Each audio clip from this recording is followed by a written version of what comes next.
Boa noite a todos, a todas. É uma alegria para nós do Programa de Literatura e Crítica Literária da PUC de São Paulo receber vocês aqui neste mini curso, também nesta noite de hoje e que vai ter continuidade na próxima quinta-feira.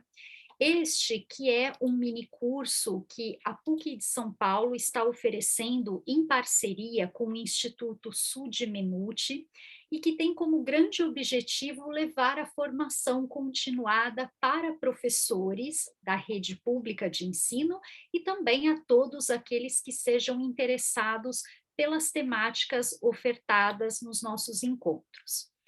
O nosso mini curso de hoje, ele é intitulado Literatura e Quadrinhos, Leituras de Narrativas Gráficas, e vai ser oferecido pela Luara Almeida, que é doutoranda do nosso programa, e a quem eu agradeço imensamente pela generosidade de estar aqui conosco, contribuindo para as reflexões em torno dessa produção que infelizmente ainda não é vista da maneira como deveria ser vista, em especial no ambiente escolar. Muitas vezes, quando nós falamos de quadrinhos, há uma ideia de algo menor, algo que nem é literatura, algo muito simplificado, e nós estamos aqui exatamente para poder desmistificar essa ideia e mostrar que existe uma gama de grandes quadrinistas, de muitos bons trabalhos sendo feitos, tanto no Brasil quanto fora do nosso país. Antes de passar a palavra à Luara, eu gostaria de dizer que nós vamos colocar a lista de presença aqui no chat, quando estivermos próximo ao final do encontro, e aí eu peço que vocês se atentem no momento de preencherem esse formulário, já que o nome que estiver ali é o que vai constar no certificado, tá bom? Então fiquem atentos aos dados informados, porque não há possibilidade depois de refacção desse certificado. Então, mais uma vez, agradeço muito a presença de cada um de vocês. Passo a palavra agora à Luara, mais uma vez, agradecendo também a Nath, ao Ademir, que estão aqui conosco, nos ajudando aqui nos bastidores para que tudo isso aconteça da melhor forma possível. Então, muito obrigada.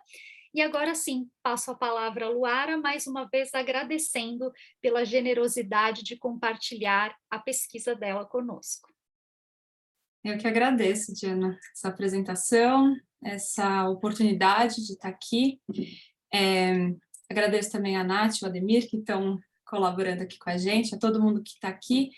Eu vou compartilhar minha tela e aí eu continuo meus agradecimentos na tela já. Vamos ver. Deixa eu ver. Será que eu consigo ver o chat? Não, né? Não consigo ver enquanto eu estou compartilhando. Só se você compartilhar como arquivo, Lu, como tela, não. Eu compartilhei como arquivo. Bom. Mas tudo bem, nós ficamos atentas aqui para você. Tá bom, então eu não vou estar vendo o chat, tá? Então eu vou começar primeiro agradecendo, eu coloquei aqui o logo de todo mundo para eu lembrar de agradecer todo mundo. Então, primeiro, o Programa de Literatura e Crítica Literária, né, da PUC São Paulo, o Instituto Sud Menuti por essa parceria tão rica, que está trazendo discussões tão potentes, né, em mini cursos, a CAPES, né, porque eu faço o doutorado com uma bolsa CAPES, então sempre importante agradecer, enfatizar, né, essa importância. E aos dois grupos de pesquisa que eu faço parte, que é o Voz Escrita Infantil e Juvenil, Práticas Discursivas, e o grupo de pesquisa em Literatura Juvenil, Questões Teóricas e Práticas de Leitura, que mais do que grandes pesquisadores, eu tenho grandes amigos dentro desses dois grupos, então não posso deixar também de agradecer, porque essa pesquisa tem muito dessas discussões que são feitas nesses grupos. E aí o título, eu vou começar pelo título de Literatura e Quadrinhos, Leituras de Narrativas Gráficas. É muito bom ver tanta gente interessada em discutir quadrinhos dentro de um programa de literatura, né, e crítica literária, porque tem essa discussão. Eu já estava vendo ali no chat essa discussão se formando. Não vou conseguir mais acompanhar, mas estava ali já acontecendo se é literatura ou não, né, se o quadrinho é literatura ou não, e não tem uma resposta oficial dessa pergunta. Tem linhas diferentes de pensamentos, né? Não, acredito que sim, a minha opinião é que sim, por isso que inclusive eu estudo quadrinhos dentro do programa de literatura, mas o importante é pensar em aproximar essas linguagens, porque elas estão muito separadas. Então, quando falam de literatura, não falam de quadrinhos, e quando falam de quadrinhos, não falam de literatura, como se não fizesse parte disso, né? Estão muito divididos, e eu acho que se a gente somar, a gente vai chegar num resultado muito mais interessante, né? Porque os quadrinhos são uma forma narrativa, poética, né? Estética. Então, e não pensar mais tanto na literatura nos quadrinhos só quando são clássicos adaptados para os quadrinhos, mas entender o literário dentro do quadrinho. Então, são essas provocações que eu venho fazendo aqui, não como uma resposta definitiva, mas como uma proposta, uma forma de pensar minha, né? Então, literatura e quadrinhos, leituras de narrativas gráficas. Vou começar me apresentando. Eu sou a Luara Almeida, né? Eu sou doutoranda no programa de Literatura e Crítica Literária da PUC, mas eu vou voltar para o começo ali. Eu me graduei em design gráfico e o meu TCC foi sobre quadrinhos. O meu orientador na época era o Luiz G., que muitos devem conhecer, mas se não conhecem, ele vai estar presente na minha comunicação também. Então, ele foi um nome muito importante para os quadrinhos no Brasil. E ele foi o meu orientador. Então, eu já comecei a olhar para os quadrinhos ali na graduação, descobri muita coisa nesse momento, foi muito importante para mim estudar teoricamente os quadrinhos, mas na prática também eu acabei escrevendo um quadrinho, né, ilustrando e colocando no Catarse, então foi uma experiência muito legal. Eu sou pós-graduada em direção de arte em comunicação, e eu trabalhei como designer na Maurício de Souza Produções por 5 anos. Então, esse universo dos quadrinhos também estava ali permeando a minha vida quando eu estava trabalhando na Maurício, né, com a Turma da Mônica. Eu não trabalhava diretamente com os quadrinhos, eu era designer de outra área, mas, né, a gente consome o quadrinhos, consome a Turma da Mônica o tempo inteiro quando a gente está trabalhando lá, né? Eu sou especialista em publicações infantis e juvenis no EINA, que é um instituto de Barcelona, e ali no EINA eu descobri os livros ilustrados, que hoje eu entendo que são duas formas muito próximas, são duas linguagens muito próximas, e aí é nesse viés que eu penso nos quadrinhos como literatura, né? Por toda a carga de pesquisas que a gente tem sobre o livro ilustrado, né, como literatura, inclusive também não era visto como literatura, o livro imagem, sempre que a gente coloca imagens, as pessoas tendem a tirar da literatura, né? Mas a gente entende que não, que a literatura pode ser muito mais do que só expressão verbal. Então, eu estudei ali sobre livro ilustrado na EINA, e voltei, né, para o Brasil e fui fazer um mestrado no programa de Literatura e Crítica Literária, pesquisando, então, os livros ilustrados, e mais especificamente as cores como elementos narrativos nos livros ilustrados. E aí, agora, no doutorado, eu voltei um pouco para os quadrinhos, mas voltei com toda essa bagagem que eu pesquisei sobre essas diversas linguagens literárias, né? O livro ilustrado, a imagem, o projeto gráfico, tudo isso dentro da literatura. Eu retornei a esse meu início dos quadrinhos ali na graduação e estou estudando essa literatura gráfica, né? Essa literatura que não é exclusivamente verbal, mas é também visual, é também de projeto gráfico. E aí eu vou pelo viés da metaficção, mas o importante é essa aqui nesse minicurso, então essa ideia dos quadrinhos, dessa linguagem dos quadrinhos. E aí a primeira pergunta é: por que falar sobre quadrinhos? Por que a gente está aqui num minicurso ouvindo sobre quadrinhos e discutindo quadrinhos? E aí a resposta mais direta que eu posso dar é porque todo mundo lê ou já leu quadrinhos. Eu trouxe aqui um painel para a gente pensar sobre isso. Eu não sei a idade das pessoas que estão aqui assistindo, mas com certeza muita gente aqui pegou a fase que a gente recebia o jornal na nossa casa diariamente, né? E todo mundo ia lá para o final do jornal ver as tirinhas, né? Ler as tiras do jornal. Então, a gente sempre teve esse contato com o quadrinho diariamente na nossa casa, né? Quando a gente consumia a leitura de jornais. Então, a gente conheceu muitos quadrinistas, cartunistas ali pelo jornal, no nosso dia a dia, muitos brasileiros, vou falar disso mais para frente, mas muita gente de fora também. Ou se não, a gente já está na quarta geração, pelo menos, de pessoas no Brasil que foram potencialmente alfabetizadas pela Turma da Mônica.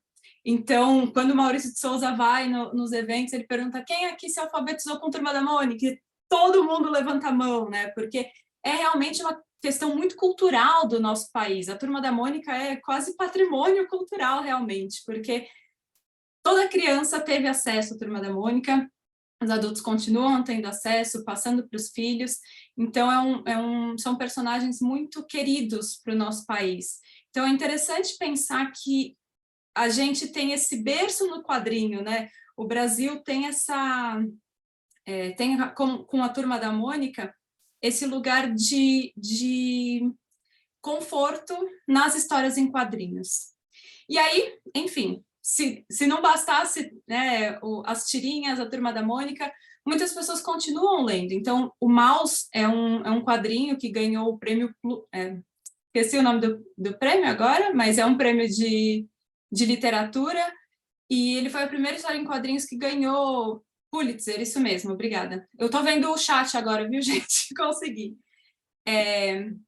Ele ganhou o prêmio, foi a primeira história em quadrinhos a ganhar esse prêmio, então muita gente foi para a leitura dos quadrinhos a partir disso e descobriu esse universo dos quadrinhos e começou a ler mais coisas a partir do Maus, por exemplo. Muita gente leu super-heróis, né, revistas de super-heróis na juventude, mangás também é uma coisa que está muito forte no Brasil e já vem há muito tempo muito forte. Ou se não, a gente já leu quadrinhos da Disney, né, do Mickey. E se nada disso, alguém que não leu nada disso, mas viajou de avião, por exemplo, as instruções para você abrir o bote salva-vida ali no avião é em formato de quadrinhos. Muitos manuais de instruções são trazidos no formato de quadrinhos, né?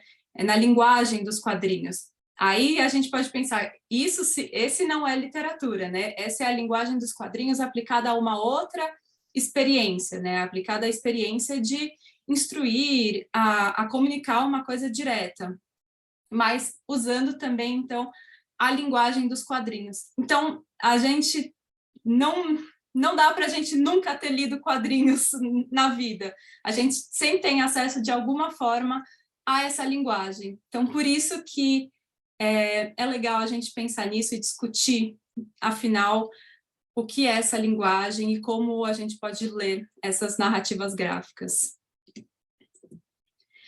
E aí, então, algumas pessoas crescem e param de ler quadrinhos, achando que é coisa só de criança, né? Mas algumas pessoas continuam lendo e descobrem que não é. Então, a gente descobre que o quadrinho é para todo mundo, o quadrinho é para todas as idades, é para todo tipo de interesse narrativo, mas a gente vai ver isso ao longo dessas duas aulas. Eu nem falei isso, né? São duas aulas de 1h30 cada uma hoje e a outra na quinta-feira, das 7h30 às 9h, acho que é isso. Aqui eu coloquei só para a gente se organizar, eu coloquei mais ou menos como vai ser divididas essas duas aulas. A minha intenção é deixar uns 15 minutos, pelo menos, no final, para a gente discutir. Então, se vocês tiverem perguntas, comentários, podem ir colocando aqui no chat. A Nath está de olho, então, se tiver perguntas, ela vai separando para no final a gente ter esse diálogo. Mas então, na aula 1, que é hoje, a gente vai pensar um pouquinho sobre a linguagem das histórias em quadrinhos, possíveis e breves origens das histórias em quadrinhos, alguns formatos das histórias em quadrinhos e as histórias em quadrinhos no Brasil. Todos esses parênteses aí né, nas palavras é porque é impossível falar tudo sobre quadrinho, né? A gente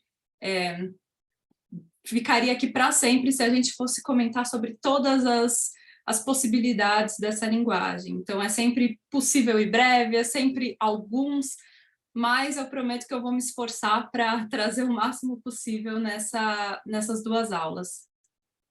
E na aula 2, que é na quinta-feira, a gente vai pensar nos principais ou alguns elementos das histórias em quadrinhos, algumas tendências também das histórias em quadrinhos e intersecções das e nas histórias em quadrinhos. Então, é mais ou menos esse panorama que a gente vai trilhar. Então, vamos lá. Histórias em quadrinhos, que linguagem é essa? Will Eisner, ele é um grande nome dos quadrinhos. Se vocês não conhecem ele ainda, vale a pena ir buscar. Eu vou falar muito dele ainda ao longo desse curso, mas podem anotar o nome, quem não conhece, porque ele é realmente uma referência. E eu vou trazendo aqui nessa primeira parte alguns livros que foram publicados aqui no Brasil.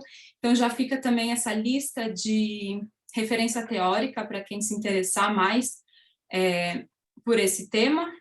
Eu vou deixando sempre a capa aqui do livro. Então, quem se interessar já tem ele aqui.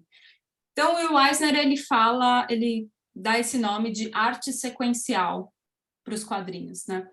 Ele fala que é um veículo de expressão criativa, uma forma artística e literária que lida com a disposição de figuras ou imagens e palavras para narrar uma história. Esses dois livros dele, se eu não me engano, tem mais um, mas esses dois são os que eu uso bastante, assim, de teoria. É muito interessante porque, como ele é um quadrinista também, ele vai juntando ali teoria e prática de um jeito muito interessante. Mas, então, a gente guardou esse termo de arte sequencial. O Scott McCloud, ele tem 3 livros dele aqui no Brasil, que é esse Desvendando os Quadrinhos, e tem outros 2, Desenhando Quadrinhos e Reinventando Quadrinhos. Se eu não me engano, são esses os títulos. É um dos primeiros livros teóricos também sobre quadrinho, e o interessante é que ele faz a teoria dentro da linguagem de quadrinhos. Então, o livro inteiro é uma história em quadrinho, né? Ele conta com a linguagem dos quadrinhos, teoricamente, né? Pensando teoricamente sobre eles. Então, é uma linguagem muito interessante de ler. E aí, então, ele pega o termo arte sequencial do Will Eisner e fala, legal, faz sentido, mas vamos destrinchar um pouquinho mais isso aqui. Então, ele chega nesse conceito de histórias em quadrinhos. Imagens pictóricas e outras, justapostas em sequência deliberada, destinadas a transmitir informações e ou a produzir uma resposta no espectador. Então, ele traz essa ideia de imagens pictóricas e outras. Eu gosto dessa ideia porque ele pensa, então, nas palavras também como imagens, né? Quando ele fala imagens pictóricas e outras, ele está pensando nas palavras como imagem e essa relação entre as duas. Então, é um conceito bem interessante para histórias em quadrinhos.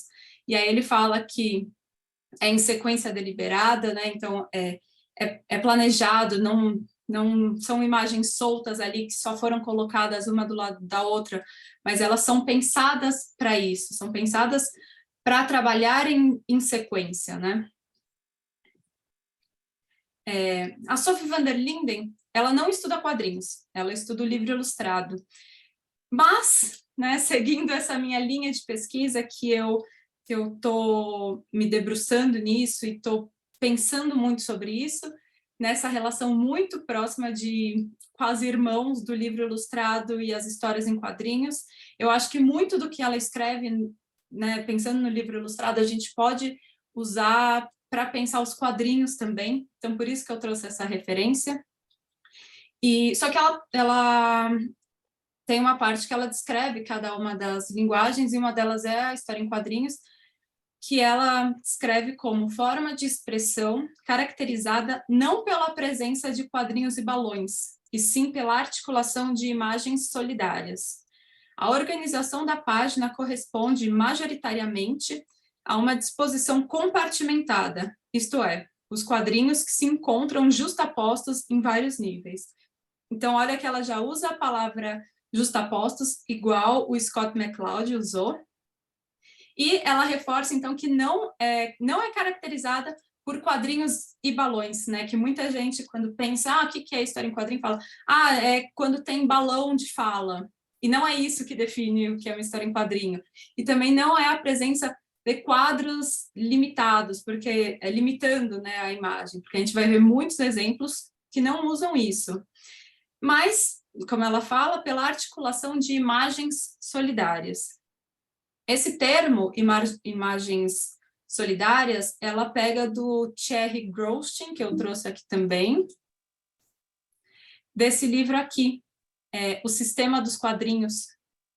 É um livro bem interessante, ele é um pouco complexo, assim, a leitura dele não é tão fluida, é um pouco mais densa, mas quem já está ali estudando quadrinho é bem interessante, ele é um nome muito importante para se pensar os quadrinhos. E aí ele fala, então, que o que são essas imagens solidárias, né? Ele descreve como imagens que participam de uma sequência, apresentando a dupla característica de estarem apartadas, faz-se essa precisão para descartar quadros individuais que encerram em si uma riqueza de padrões ou anedotas, e serem plástica e semanticamente sobredeterminadas pelo simples fato da sua coexistência em presença, né? Então, ele fala que essas imagens solidárias são a base das histórias em quadrinhos. É isso que faz os quadrinhos serem os quadrinhos.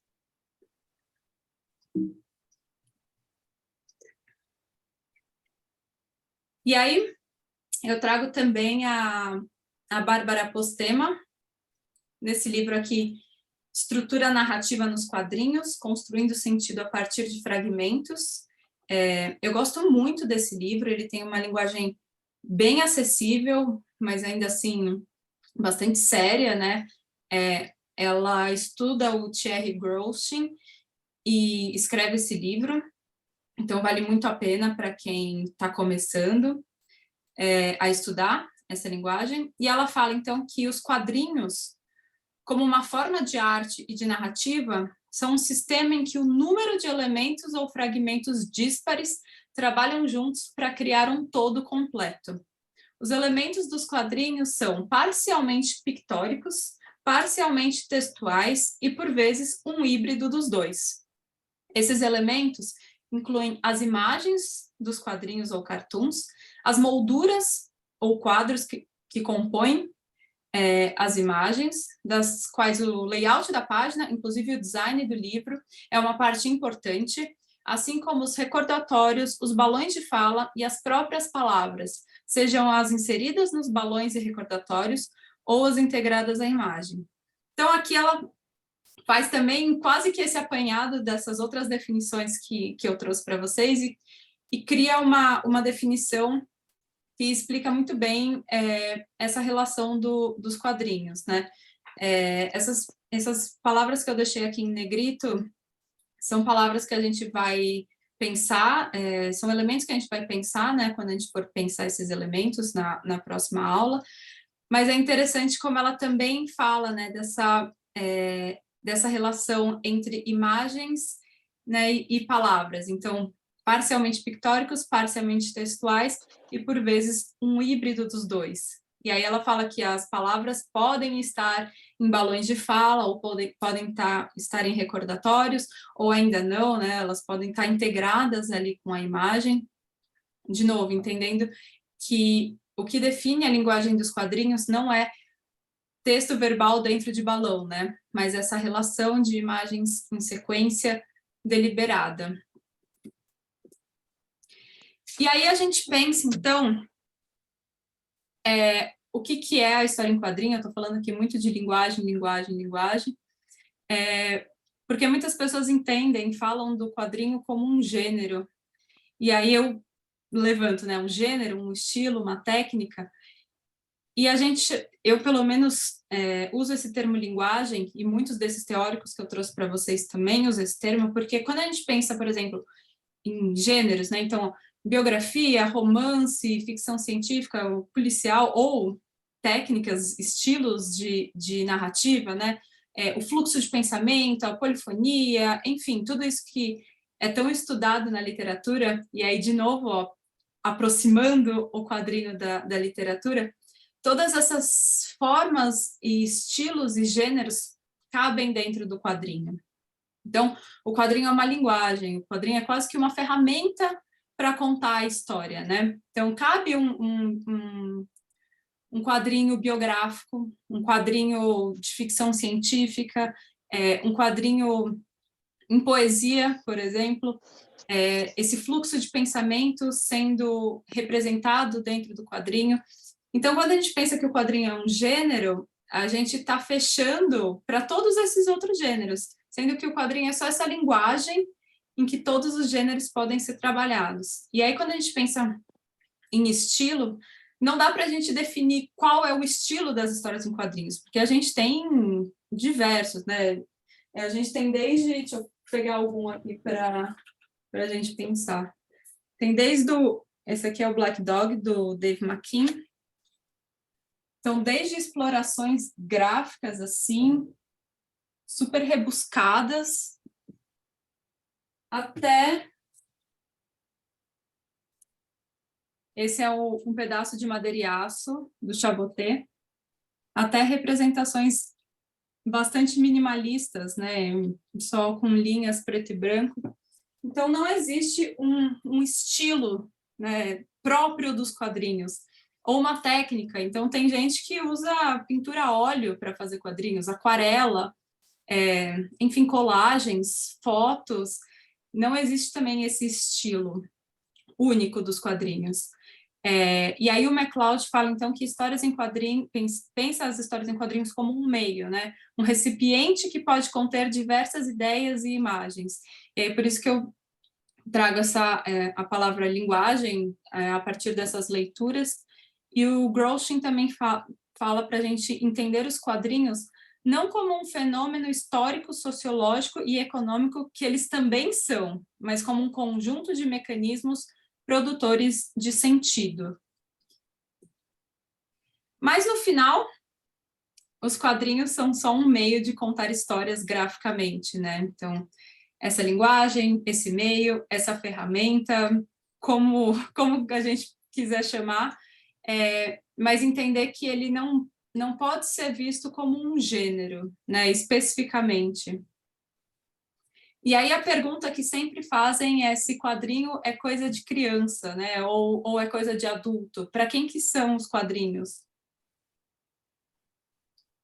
E aí, quando as pessoas falam que os quadrinhos são coisas para criança, as pessoas esquecem que, no início, na origem, os quadrinhos não eram destinados às crianças, os quadrinhos eram destinados aos adultos. Mas também não é só coisa de adulto, porque a gente encontra muita produção para o público infantil, né, de histórias em quadrinhos. Então, resumindo, não tem idade certa para ler quadrinho, acho que todo mundo pode ler. Eu trouxe aqui essas 3 imagens desses 3 quadrinhos para pensar nisso. O Joca e a Caixa, do Art Spiegelman, Spiegelman, que é o autor do Maus, ele tem esse quadrinho infantil, ele é quase um livro para bebês, ele tem até esse formato diferenciado, né? A gente não está muito acostumado a ver os quadrinhos nesse formato, e aí ele cria esse quadrinho para um público infantil com menos quadros, né? Não tem tanta complexidade de uma página de quadrinho, mas a linguagem dos quadrinhos já está aqui, como em qualquer outra história em quadrinho, né? Aí eu trouxe o Heartstopper para uma juventude que diz muito sobre essa vivência deles, essa descoberta do amor, enfim, é um livro que gostam muito na juventude, né, o público jovem adulto, jovem ali, e o Ed Gein, que é um livro lançado pela Dark Side, pensando daí em quadrinhos para adultos, ele é a biografia do Ed Gein, que é o psicopata que inspira filmes como Massacre da Serra Elétrica e, enfim, tantos outros. E é um livro bem gráfico, assim, de como ele fazia todas, né, assassinava as pessoas, enfim. Então, realmente não é um quadrinho para crianças, né? Então, essa ideia de que quadrinho é para todo mundo. A gente só tem que encontrar qual é o quadrinho que a gente se adapta melhor, que tipo de quadrinho a gente gosta mais de ler, qual gênero literário é o nosso preferido, então, né, encontrar isso nos quadrinhos. Sempre vai ter um quadrinho para todo mundo, é só a gente realmente buscar isso. E aí, então, eu vou tentar trazer aqui as origens dos quadrinhos.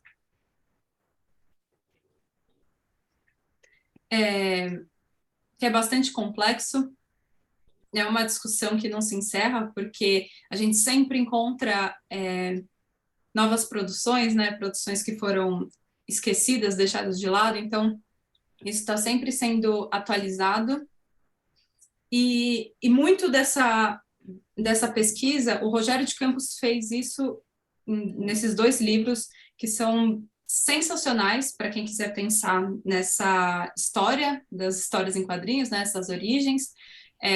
O Imageria, eu não separei ele aqui, mas é um livro enorme, assim, capa dura, muito bonito. E esse novo da Veneta é um livro menor, mas muito maravilhoso também, que ele mostra toda essa trajetória das histórias em quadrinhos, desde as origens até o boom nos anos 60 ali, com os super-heróis, enfim. São 2 livros muito bons para quem quer entender essa história. E aí ele traz uma citação desse Harvey Pekar, não sei falar Pekar, talvez, o nome dele, e ele fala que quadrinhos são palavras e imagens. Você pode fazer qualquer coisa com palavras e imagens. Então, isso dialoga muito com o que a gente estava falando antes, né? Da questão da linguagem, da questão de o que é uma história em quadrinhos, e vai dialogar muito também agora com o que a gente vai falar sobre a história das histórias em quadrinhos, né? Porque se são palavras e imagens, onde começa isso, né?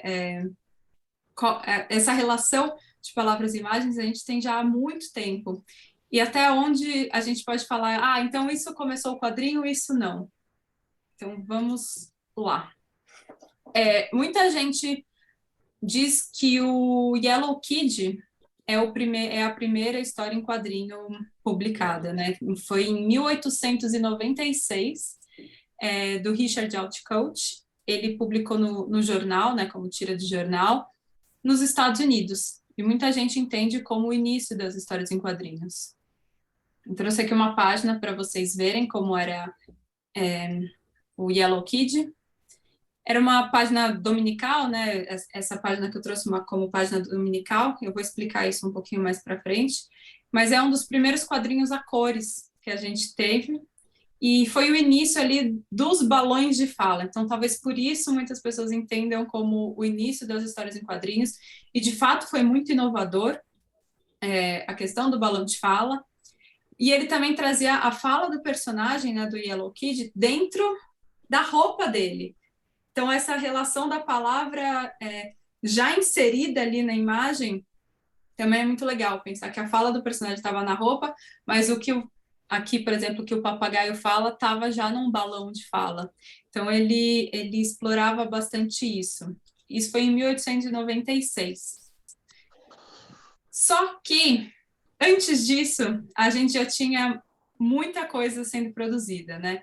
Em 1874, o James Henderson publicou Funny Folks na Inglaterra. Em 1872, em Portugal, a gente tem uma publicação que é entendida como quase uma graphic novel, que também a gente vai ver mais para frente essas terminologias, mas ele publica esse apontamentos do Rafael Bordalo Pinheiro sobre a primeira viagem do imperador de Hassilbe, né? Hassilbe era um anagrama de Brasil, e ele publica isso. E antes ainda, em 1869, ou seja, quase 30 anos antes do Yellow Kid, aqui no Brasil a gente já tinha as aventuras do Inhoquim, do Ângelo Agostini. O Ângelo Agostini hoje é um prêmio aqui do Brasil de quadrinhos, né? E é muito interessante a gente pensar que aqui no Brasil a gente já tinha essa publicação, e também para a gente refletir por que será que foi o Yellow Kid que as pessoas determinaram como o início das histórias em quadrinhos, né? Justamente um quadrinho americano, né? Sendo que em outros países já estavam ali sendo publicadas muitas coisas. E aí eu trago uma imagem, então, do Inhoquim. Isso é uma página de jornal, né, aberta, para a gente ver essa relação das imagens em sequência e como era trabalhada com o texto verbal. Então, as palavras, né, o texto verbal ficava embaixo e as imagens em cima, eles eram separados. Isso é muito próximo também da origem dos livros ilustrados, né? Eu vou bater muito nessa tecla dessa aproximação dos quadrinhos com o livro ilustrado, porque é o que eu estou me debruçando agora. Mas é legal perceber isso, né?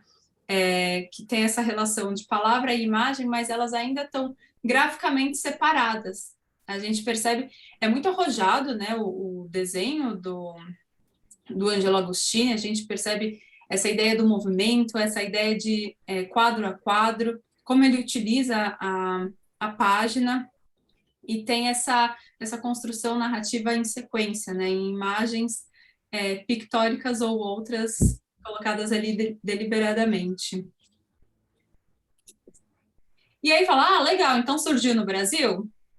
Talvez não, porque antes disso, em 1865, já tinha a publicação Juque Chico, né, em português é Juque Chico, na Alemanha, do William Busch, que, coincidência ou não, também é entendido como um dos pioneiros do livro ilustrado, pela forma como ele utiliza palavras e imagens em sequência. Eu trouxe porque a Pulo do Gato publicou Juque Chico, então...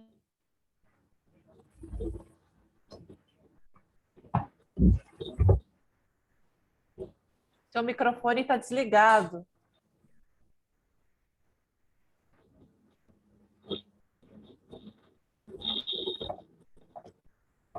Estão me ouvindo agora? Sim.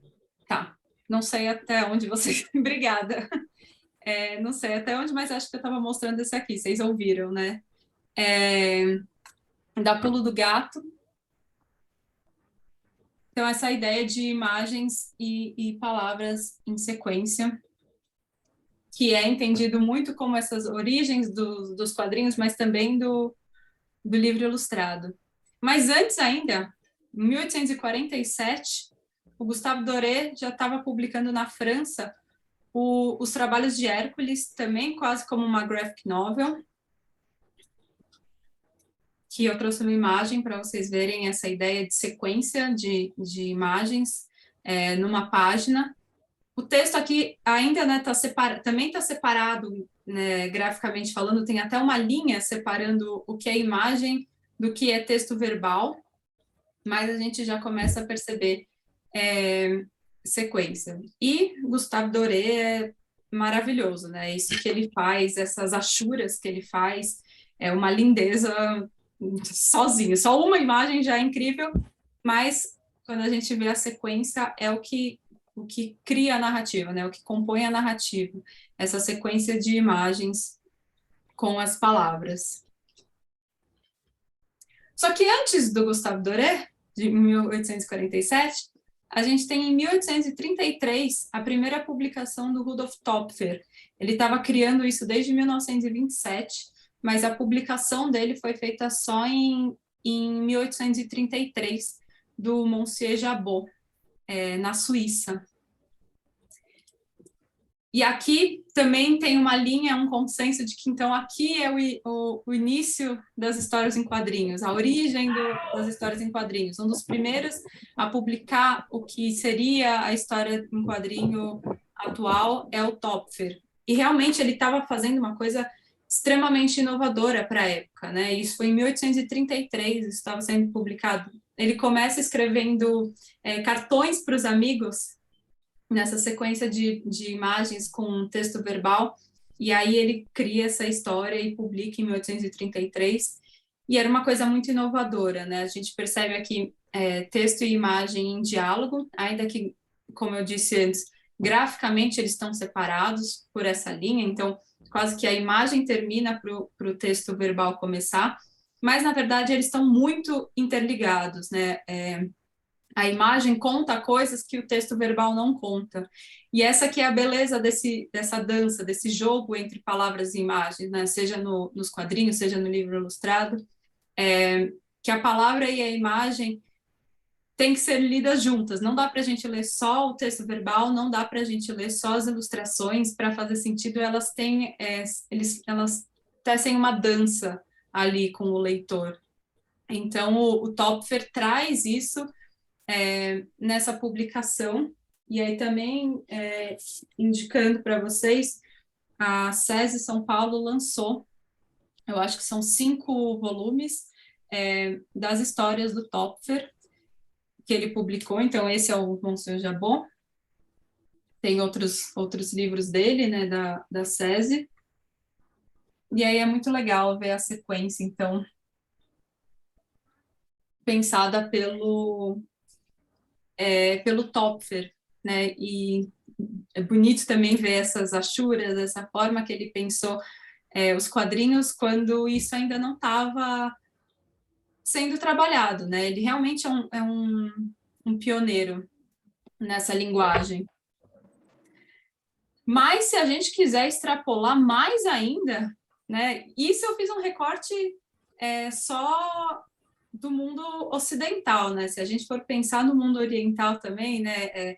Japão, China já estavam produzindo coisas ali desde muito tempo também, mas eu tive que fazer um recorte, não dá para a gente falar sobre a origem dos quadrinhos no mundo inteiro, senão a gente ia ficar aqui só falando sobre isso. Mas no século XI, a gente já tinha a tapeçaria de Bayeux, não sei falar essa palavra, mas é um tapete com mais de 70 metros, que conta, né, a Batalha de Hastings, na Inglaterra. Então, são imagens sequenciais contando uma batalha. Aqui não tem o texto verbal, e por isso que o Topfer é entendido como um dos pioneiros, porque ele une, né, palavra e imagem nessa sequência. E no ano 113, a gente tem a coluna de Trajano, né, que conta as vitórias militares na Itália, que também são imagens em sequência, né, numa pedra, e aí a gente volta para ser uma linguagem. Então, será que os quadrinhos precisam sempre estar no formato livro? E não estou falando que eles tinham a intenção de escrever uma história em quadrinhos, né, na coluna de Trajano, mas eles criam uma sequência histórica, né, uma sequência narrativa ali na pedra. No século V a.C., existiam os pads na Índia, que eram também tecidos enormes, com imagens em sequência, contando alguma narrativa, e essas histórias eram contadas pelos sacerdotes Bopas. Eles iam apontando para as imagens nessa tela que eles tinham, né, nesse tecido, eles iam apontando para cada imagem e contando as pessoas o que acontecia. Então, o texto verbal ali era uma tradição oral, né? Então, as imagens estavam ali e o texto verbal era passado oralmente pelos sacerdotes. E aí, se a gente quiser extrapolar mais ainda, a gente vai para a pré-história, né, com as pinturas rupestres, que são sequências de imagens contando ali o dia a dia, né, contando sobre a caça, contando sobre a vida daquelas pessoas, dos animais ali. E só que isso tudo a gente já está pensando só nas imagens em sequência, né? Quando a gente pensa nessa formatação de histórias em quadrinhos, o mais comum é entender o Topfer mesmo como o Monsieur Jabot, como uma das origens, né? Um dos principais nomes que dão início às histórias em quadrinhos. Mas no final, né, a gente entende que os quadrinhos, então, são uma linguagem que foi se modificando e ficando cada vez mais complexa nas relações entre imagens e palavras. Então, se a gente começa com essa separação até visual, né, gráfica de palavra e imagem, e aí quando chega no Yellow Kid, aquele texto está dentro do personagem, né, na roupa do personagem, e aí isso vai se complexificando e ficando mais robusto, né, quando a gente pensa nas onomatopeias, na forma como a tipografia daí vai entrando nas imagens, e a gente vai ver vários exemplos disso, mas a ideia estava ali, né, a forma, a linguagem dos quadrinhos já estava ali. E aí a gente vai pensar um pouquinho nos formatos possíveis, né, dos quadrinhos. As tiras, então as histórias em quadrinhos começam nas tiras de jornais, que são histórias curtíssimas, em geral com 3 ou 4 quadros, né, e aparecem inicialmente nas páginas de jornais. Eram tiras diárias, normalmente, comumente em preto e branco, né, e exploravam bastante os recursos de poucos quadros e mensagens e piadas rápidas. Então tinha pouco espaço, já tem que contar ali uma história ou contar alguma coisa em 3, 4 quadros e o leitor tem que ser captado nisso, né? Naquela leitura diária desses 4 quadros. Então eu trouxe aqui o Peanuts, que é um clássico das tiras de jornais e, enfim, acho que todo mundo conhece. E uma coisa interessante das tiras de jornais é o uso do timing e dos recursos de movimento e expressão corporal. Porque, de novo, como você tem pouco tempo para contar uma história, você precisa explorar todos os recursos possíveis dentro daquele espaço e tempo limitado, né? Então, eu trago essa tirinha que a personagem fala: ah, sim, esse é um jogo, é um verdadeiro jogo de habilidade, né? Porque eles estão jogando damas ali. Aí o quadro seguinte não tem nenhum texto verbal, esse quadro aqui. A gente vê a menina feliz com essa ideia que ela traz, de que é realmente um jogo de habilidade, de inteligência, né? E o menino pensando na jogada dele. No quadro seguinte, ele tem um estalo e, pensei na jogada. E olha como graficamente é representada esse olhar da menina questionando isso, né? É só um ponto de interrogação. Então, não tem o texto verbal explicando qual foi o sentimento dela, esse mero ponto de interrogação e esse corpo para frente dela, de olhar ali o jogo, já conta tudo para a gente, né? Inclusive, a boquinha dela que estava aqui sorrindo até sumiu. E aí, no último quadro, então, ela joga tudo para o alto, fala sorte, sorte, sorte, isso é tudo uma questão de sorte. E aí, essa ideia da explosão do movimento, a gente vê aqui os risquinhos até, né, de movimento dela jogando esse tabuleiro para cima. Então, olha como 4 quadros, ele consegue contar essa história, inclusive com um quadro sem texto verbal nenhum. Então, não precisa explicar tudo com o texto verbal, porque esse timing das tiras é essencial, né? Esse momento de espera para acontecer uma coisa, ou para contar uma nova coisa. É toda uma questão de timing que é explorado, né? A expressão corporal, como eu falei, né? Esse ir para frente, se debruçar sobre o tabuleiro já está contando muita coisa para a gente, porque a gente aprende a ler expressão corporal desde bebê, né? A gente está constantemente aprendendo a ler expressões corporais. E isso é utilizado, então, quando o quadrinista vai contar uma história em quadrinhos, né? Ele parte do pressuposto que nós, seres humanos, fizemos já leituras corporais e de mundo suficiente para entender ali uma representação gráfica. Então, inclusive, é uma representação super simples, não é realista, não é... E a gente consegue perceber, né, como crianças, a gente entende o que eles estão fazendo, entende o que eles estão jogando ali, entende a preocupação dela quando ela se debruça, entende esse pensamento dele. Tá tudo ali numa tirinha de 4 quadros, preto e branco, bidimensional, né? Não tem nem cenário de fundo. É só essa ideia de explorar tempo e espaço graficamente. As tiras, então, eram narrativas que funcionavam individualmente, mas também era comum uma sequência para os leitores diários. Então, se a tira era publicada todo dia no mesmo jornal, e a gente pensa que as pessoas, né, compravam jornais assim diariamente, era comum essa ideia de uma sequência durante a semana. Então, eu trouxe o Calvin Haroldo, que eu amo de paixão, Calvin Haroldo, e aqui está uma sequência dele na escola, né, que a professora está falando com ele, e ele não responde, está só com aquele sorrisinho, e aí, de novo, aqui o uso do timing, né, então aqui até tirou o requadro, aí ela repete o nome dele e ele se repete no segundo e no terceiro quadro, então ele está ali viajando, e o último quadro ele está, a gente já está na imaginação dele, ele como o astronauta Spiff, matando os monstros. Essa seria uma tirinha de um dia, e aí no dia seguinte, por exemplo, a gente teria essa mesma temática do Calvin na escola, né? Então a professora brigando com ele pensando nele como o astronauta Spiff, ele viajando nessa ideia, e aí ele fugindo, e quando volta para a realidade, ele está se jogando da janela, né? E a professora está lá buscando essa criança, falando, boa tentativa.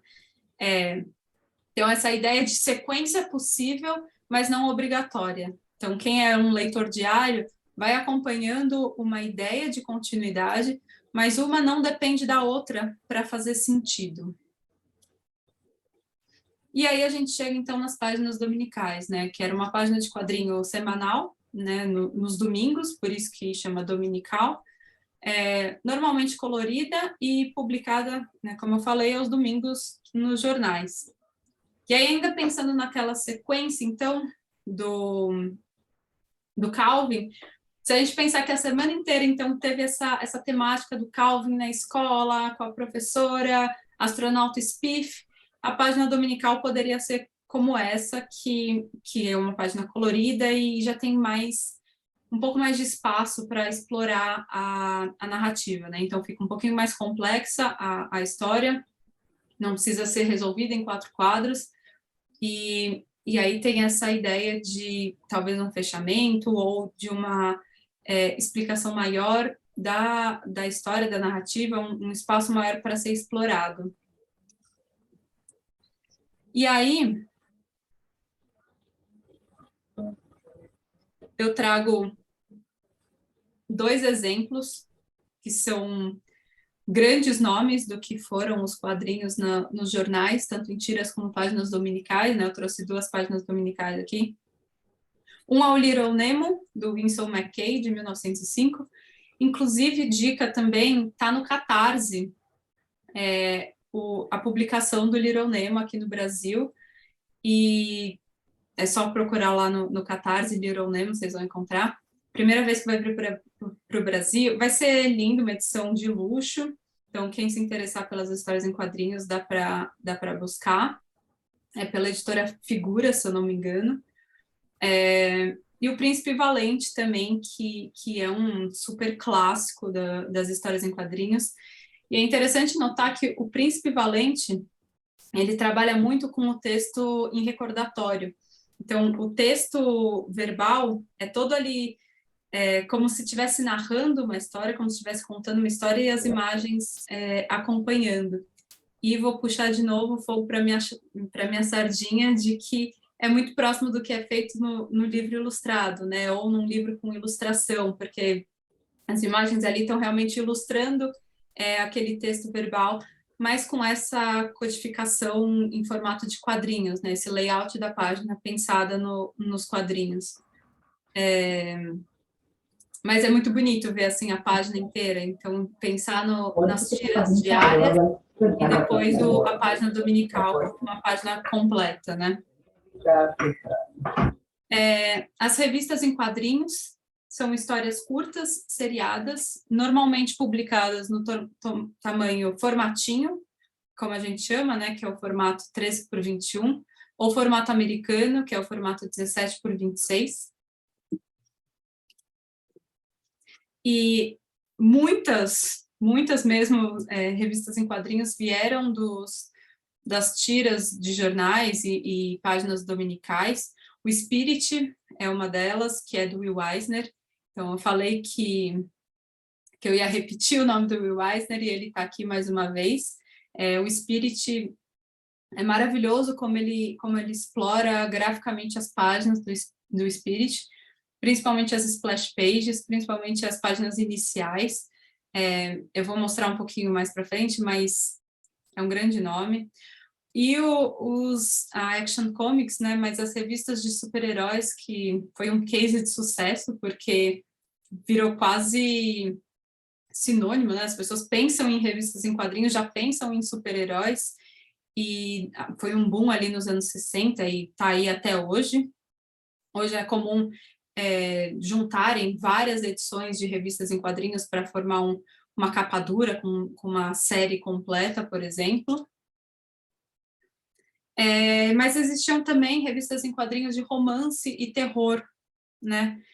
Que era voltado muito para um público adulto, inclusive todas essas tiras que eu fui mostrando eram pensadas no público adulto, claro que tinham crianças ali lendo também, mas não eram pensadas exclusivamente para as crianças, e era um público adulto, então esses quadrinhos de romance e terror, inclusive muitas mulheres liam histórias em quadrinhos. Mas aí veio o Comics Code, que foi uma autocensura em 1950 nos Estados Unidos, a partir de um clamor moralista do Frederick Wertham, que publicou Seduction of the Innocent, que ele entendia que os quadrinhos seduziam esses jovens para, enfim, para serem marginais, enfim, toda essa ideia de que quadrinhos são uma coisa ruim, que não são talvez dignos de leitura, ou que, enfim, né, tá mostrando ali para os nossos jovens coisas que não devem ler, coisas que permanecem até hoje, né? Algumas pessoas ainda pensam isso, mas ele escreveu isso em 1950. E aí, a partir dessa autocensura que as editoras colocaram nelas próprias para satisfazer, então, esse clamor moralista, muitas revistas acabaram ou fecharam porque não conseguiam mais se publicar, né? E muitas delas, quadrinhos de romance, por exemplo, acabaram basicamente todas. De terror ainda sobreviveram, ainda tem alguma coisa, mas basicamente as revistas para crianças e jovens seguiram, super-heróis, por exemplo, mas muitas sumiram por causa desse Comics Code. E talvez aqui que tenha se iniciado essa ideia de que quadrinhos é coisa só para criança, né? Porque foi essa autocensura que se colocaram e muita coisa foi cortada a partir disso.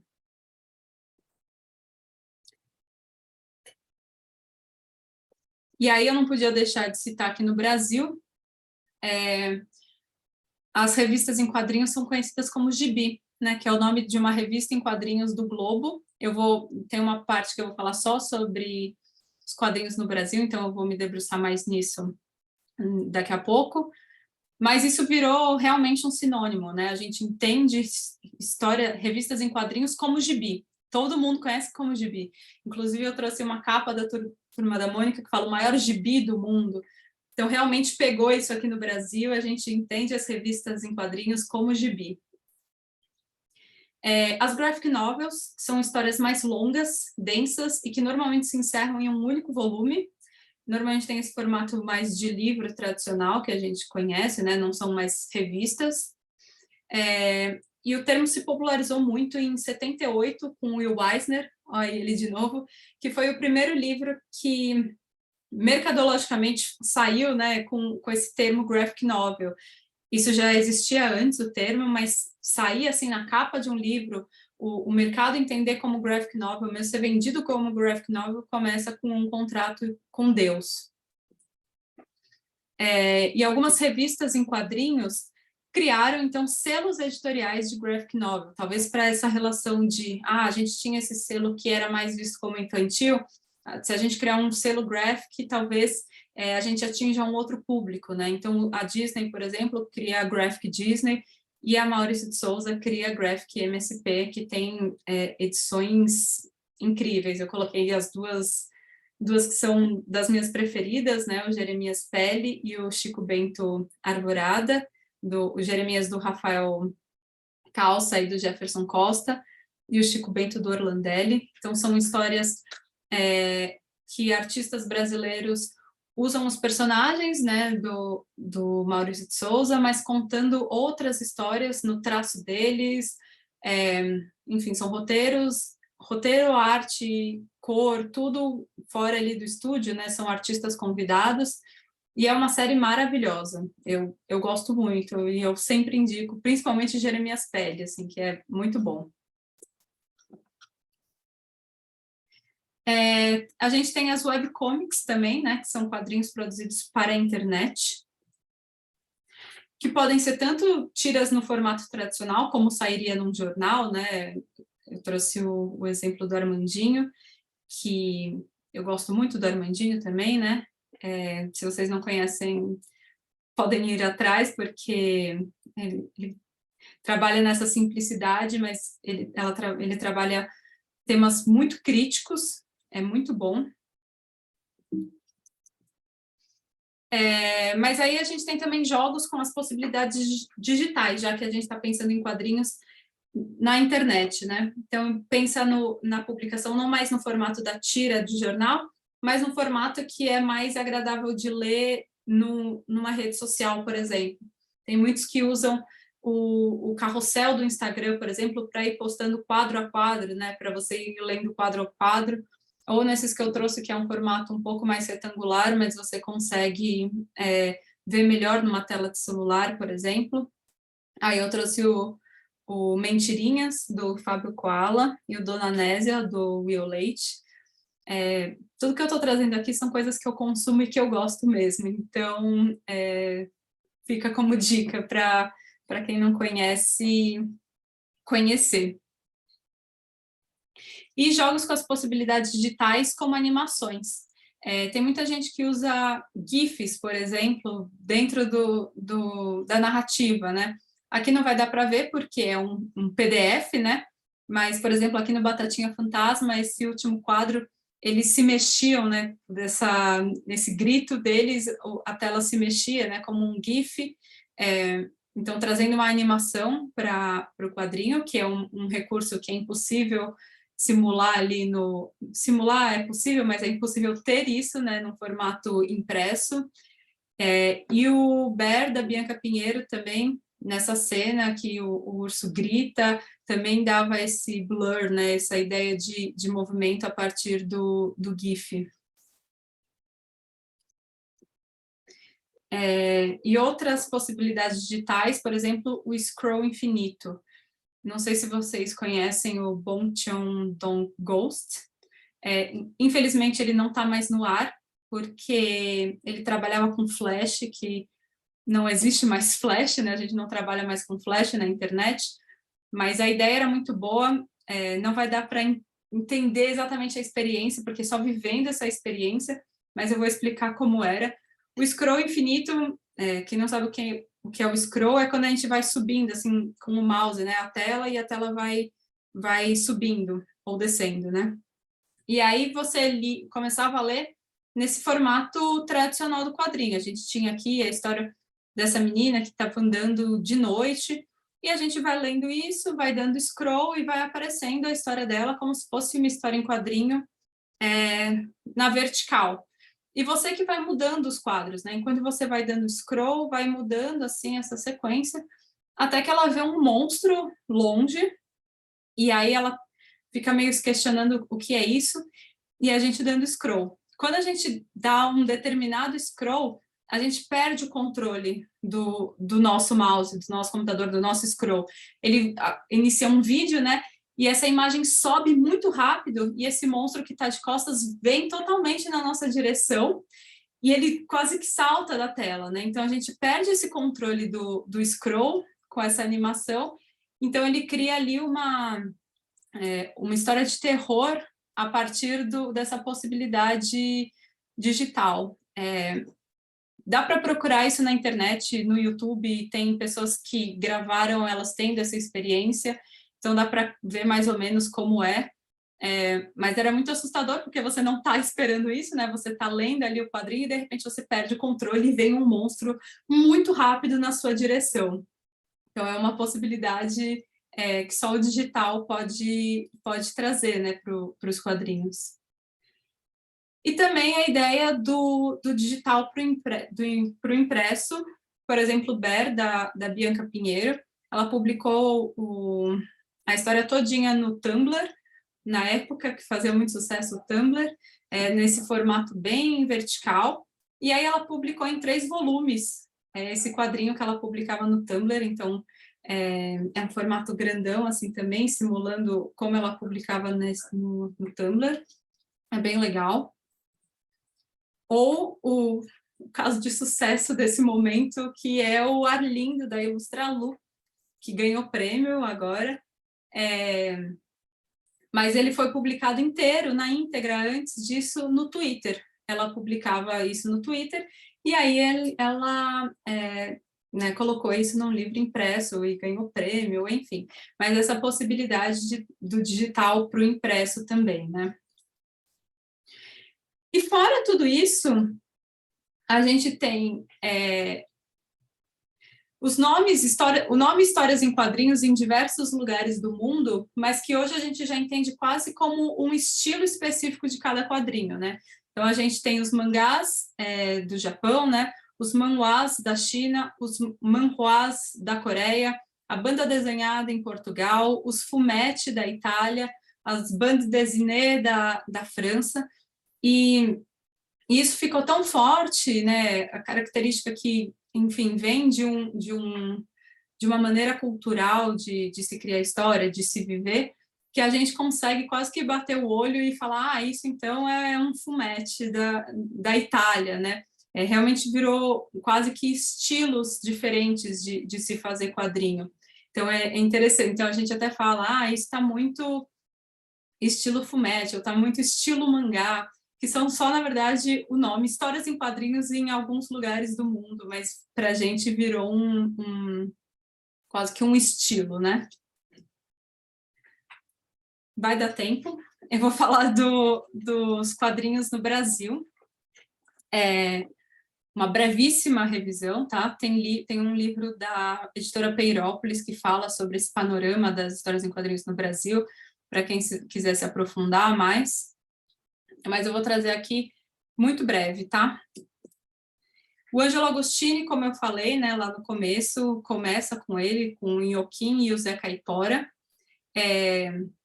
numa publicação da revista semanal Vida Fluminense e Revista Ilustrada, que mostrava ali os acontecimentos cotidianos dos personagens e os leitores se identificavam muito com essas situações. E aí a gente começa aí em 1869 e 1883, no Zé Caipora. Em 1905, a gente tem a revista Tico Tico, que é muito importante para os quadrinhos no Brasil. É uma revista em quadrinhos criada por Luiz Bartolomeu de Souza e Silva. Ela tinha periodicidade semanal, mas ela deixa de ser semanal em 57 e termina em 77, mas aí tem quase, né, mais de 70 anos de publicação. E ele trazia publicações externas, né, de fora do Brasil, como Mickey Mouse, Crazy Cat, Popeye, né, Little Nemo, Gato Félix, enfim, mas também trazia publicações nacionais, né, trazia o Chiquinho, que na verdade era um plágio do Buster Brown, do Outcoach, mas trazia também Lamparina, Cachimbau, enfim, trazia muitas publicações nacionais. E tinham as revistas juvenis também, né, o Suplemento Juvenil do Adolfo Aizen em 33 e o Globo Juvenil do Roberto Marinho em 37. E o que eles fizeram foi trazer os quadrinhos norte-americanos para o Brasil. Então, eles traziam os super-heróis, traziam Disney, e isso foi tão forte que o Brasil virou um dos maiores mercados de Disney, DC e Marvel do mundo, assim, até hoje é um dos maiores mercados do mundo. E aí veio a editora Continente, que depois virou a editora Outubro, em 1959, que trazia publicações 100% nacionais. Inclusive, foi ela que publicou o Bidu, né, o primeiro quadrinho do Bidu. Trazia temas de terror, guerra, policial, super-heróis, românticos, infantis, enfim. E aí isso levou a uma lei que foi aprovada pelo Brizola, que propunha que 60% dos quadrinhos publicados, né, deveriam ser quadrinhos nacionais. Isso foi em 1963. Só que em 64 a gente teve o golpe, que derrubou grande parte dessas publicações, inclusive a Turma do Pererê. Então, toda essa ideia de estimular a produção de quadrinhos nacionais acabou meio que ali, né? Os quadrinhos underground do Brasil, de 80 a 90, tinha a Circo Editorial, que publicava essas revistas. Era uma editora brasileira especializada em quadrinhos de humor, e quem trabalhava nela e eram os criadores dessa editora eram os cartunistas brasileiros, né? A Laerte, o Angeli, Glauco, o Luiz G, que eu falei que eu ia falar dele de novo, meu orientador, o Paulo Caruso, enfim, né? E aí eram personagens como Piratas do Tietê, Níquel Náusea, Rebordosa, Geraldão, que muita gente aqui deve ter crescido com esses personagens nos jornais, né? Trouxe aqui para relembrar um pouquinho quem não lembrava deles. Não vou me estender muito, porque eu quero deixar um tempinho para a conversa. A Turma da Mônica, que não tem como a gente não falar, né, quando a gente está falando de quadrinhos no Brasil, que é quase o quadrinho que sobreviveu, porque todos esses quadrinhos nacionais foram sendo derrubados, e a Turma da Mônica sobreviveu. A primeira publicação foi em 59, a primeira foi do Bidu e Franjinha, então as pessoas pensam que foi a Mônica, mas não foi, foi o Bidu e Franjinha, nessa tira aqui, que eu deixei aqui do lado. E a Turma da Mônica passou por gerações diversas, né? Já está em pelo menos na quarta geração, coloquei aqui uma evolução da personagem, então a quarta geração que lê Turma da Mônica. E a gente viu essa expansão, então, dos quadrinhos, tanto para revistas em quadrinhos para graphic novel, ou para produtos, enfim, a gente realmente consumiu Turma da Mônica e consumiu quadrinhos, né? E para finalizar, entender que o mercado de quadrinhos nacionais hoje é muito independente, então muitos quadrinistas se utilizam de recursos como o autofinanciamento, o Catarse, né, também, que é um financiamento coletivo, ou fanzines, ou publicando no digital, feiras diversas, o Artist Alley, que é esse lugar na CCXP, né, que é o maior evento de quadrinhos do mundo, inclusive, já passou até a de San Diego, e eles têm uma área enorme só para quadrinhos independentes ali, para exporem os quadrinhos, venderem. Então, esse mercado de quadrinho independente no Brasil é muito grande, é muito forte, e as editoras agora também estão acompanhando isso, então é muito legal ver como as editoras estão, então, investindo em quadrinistas nacionais. E consegui falar tudo que eu tinha para a aula de hoje. Tem 10 minutinhos aí para a gente conversar. Então, para a aula que vem tem isso aqui, né, separado, mas eu vou interromper o compartilhamento e, enfim, abrir para perguntas, o que vocês quiserem falar. Nath, temos perguntas? Sim, Luara, eu separei as perguntas, aí eu enviei no privado no seu WhatsApp, tá bom? Tá, vou abrir aqui, peraí. Aí que eu tirei, assim, foto, porque, assim, eu não consigo colocar o WhatsApp aqui, que eu com um pequeno problema, aí é foto das perguntas. Tá, deixa eu abrir aqui, então.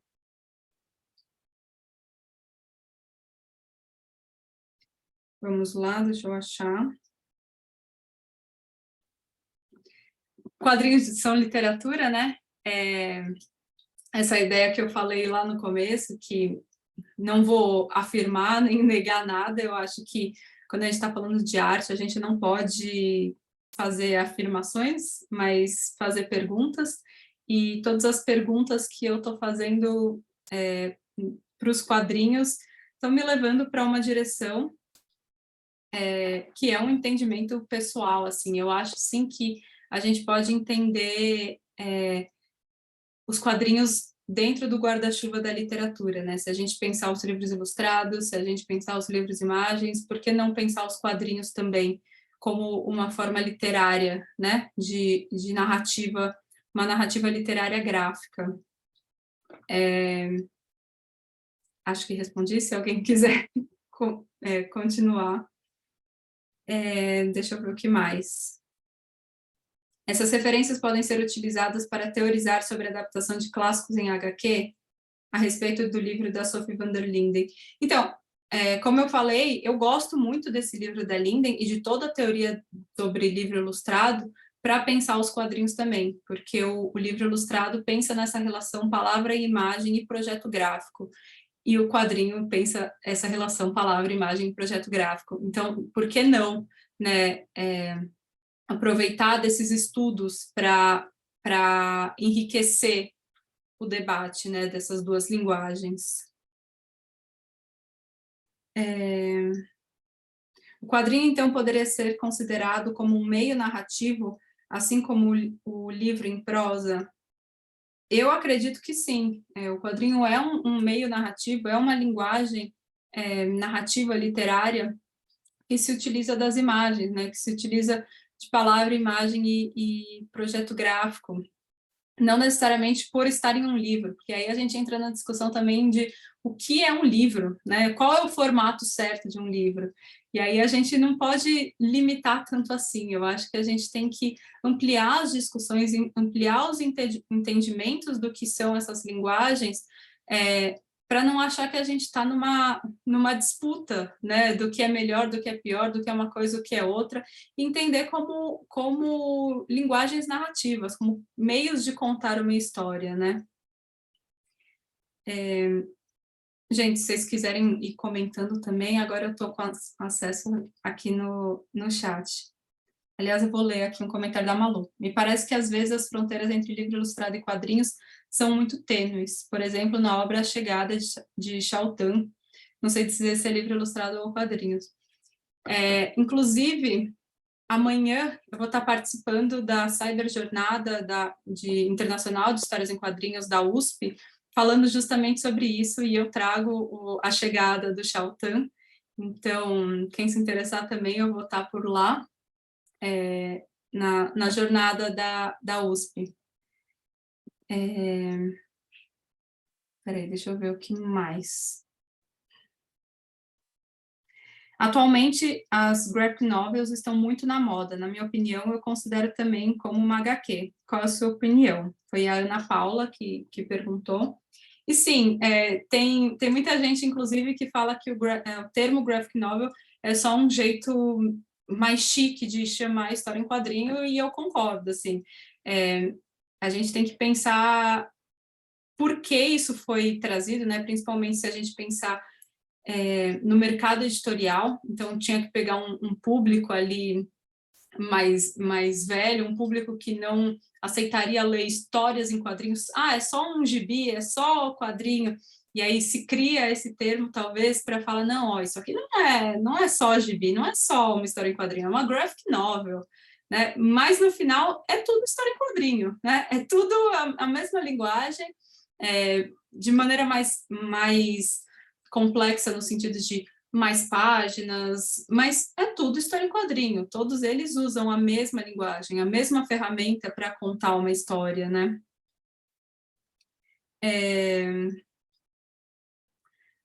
O Leandro falou, vejo os quadrinhos como um meio de comunicação, como é a TV, o cinema, o teatro, mas também é um tipo de arte híbrida, que mistura imagens e textos de forma sequencial e simultânea. Exatamente. Quando a gente pensa, as pessoas aproximam muito o quadrinho do cinema também, né? Nessa relação de que se a gente for pegar o cinema e decupar ele, né?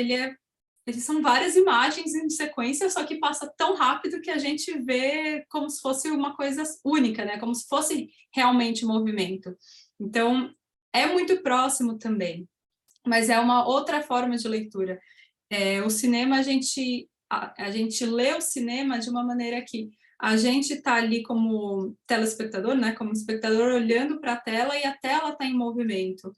Os quadrinhos, assim como um livro exclusivamente verbal, uma literatura verbal, a gente faz essa leitura da esquerda para a direita, de cima para baixo, né? É a mesma forma de ler. E a gente tem esse papel também do virar a página. E o virar a página, a presença ali do leitor é o que faz acontecer a história, né? Diferente do cinema, que a história está acontecendo ali, independente da nossa ação sobre ela. E isso não quer dizer que é melhor ou pior, é só uma maneira de expressão. E o quadrinho, assim como o livro verbal, a gente tem esse papel do virar a página, de colocar em ação aquela leitura, de fato.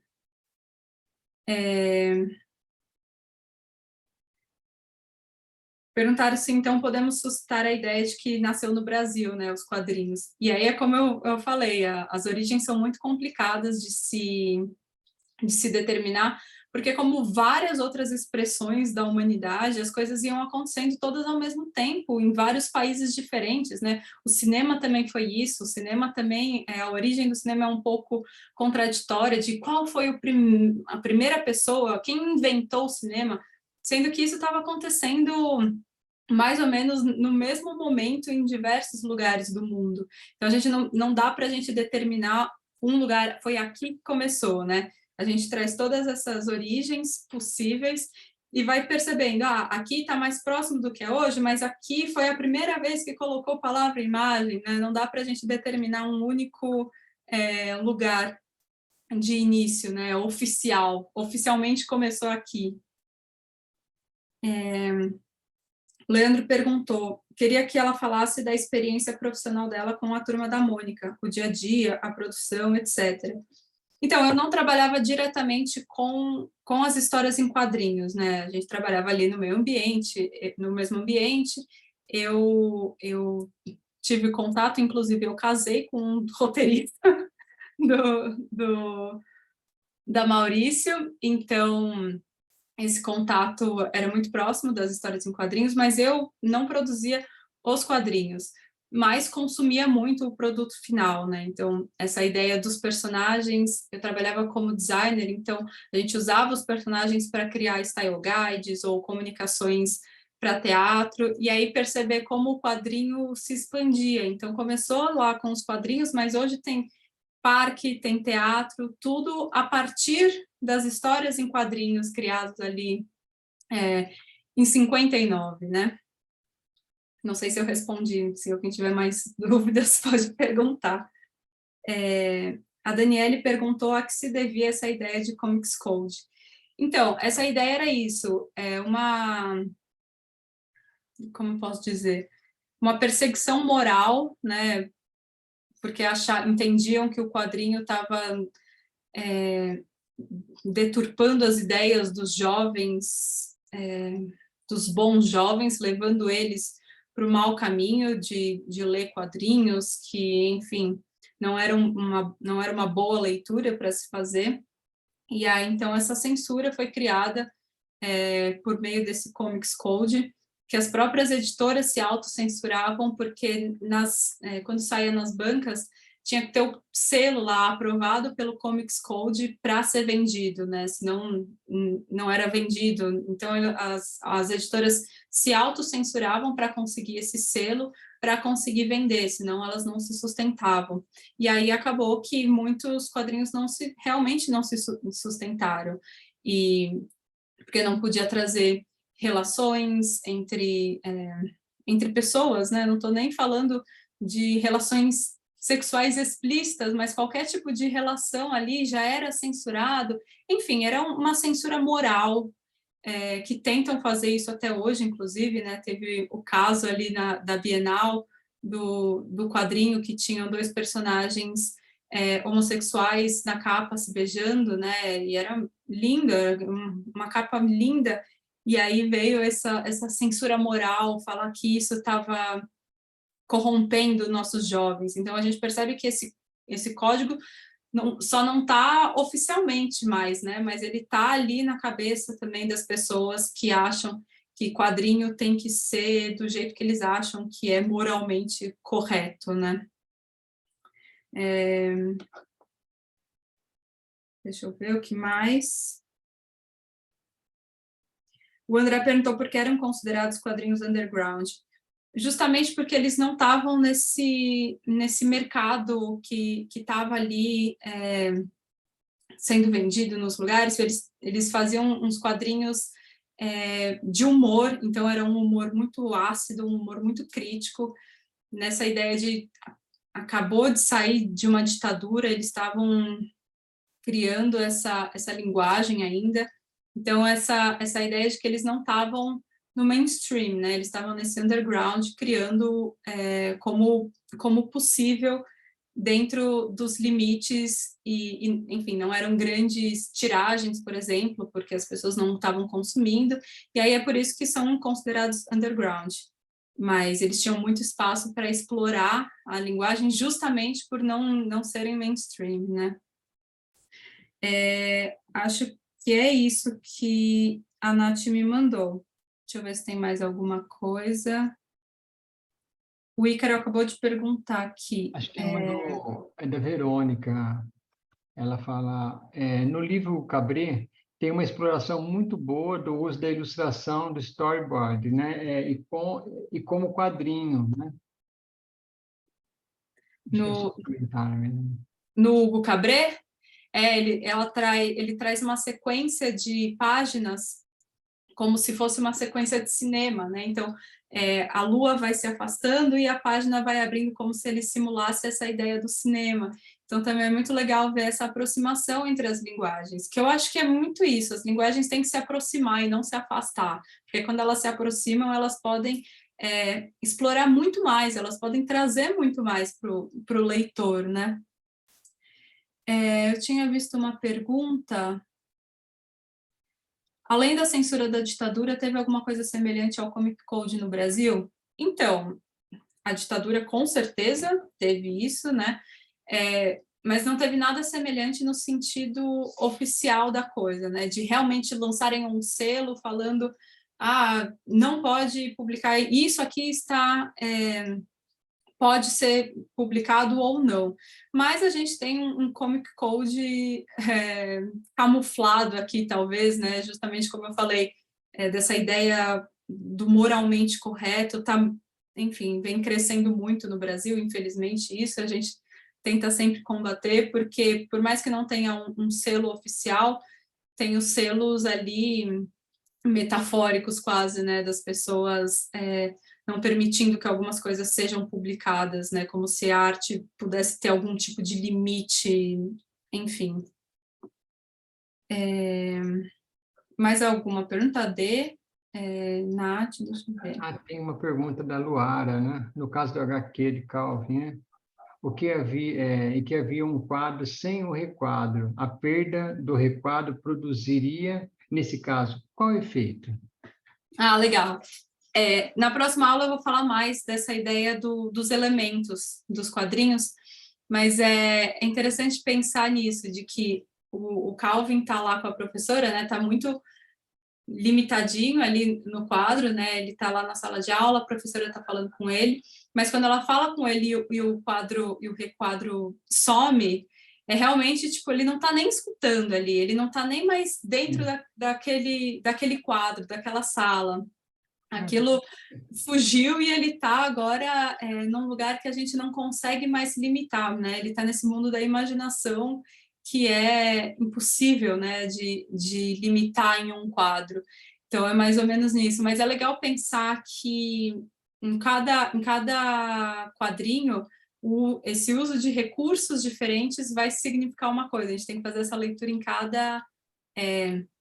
cada caso mesmo, né? Não quer dizer que toda vez que não tiver um requadro quer dizer isso, Sim. mas interessante pensar nesse caso.